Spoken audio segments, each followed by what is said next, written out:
Hi, my name is Graham Drew, and this is Corey Hayes. He's going to be asking me questions every week about Poly B piping. Let's get into it. Bring it on.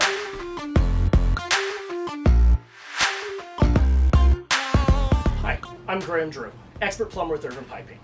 Today I got asked, how long does your typical hot water tank last? And quite frankly, it can vary. The older tanks were made of a better grade steel and less parts that could rust out on them, and mechanical gas valves.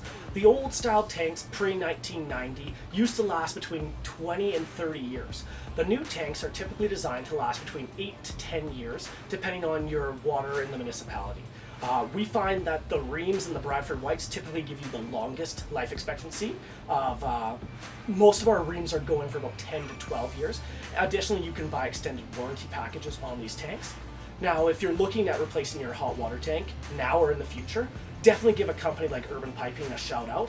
We'll be more than happy to help you out, change your hot water tanks, and make it as painless as possible with the best warranty in the business. Awesome. Have yourself a great day.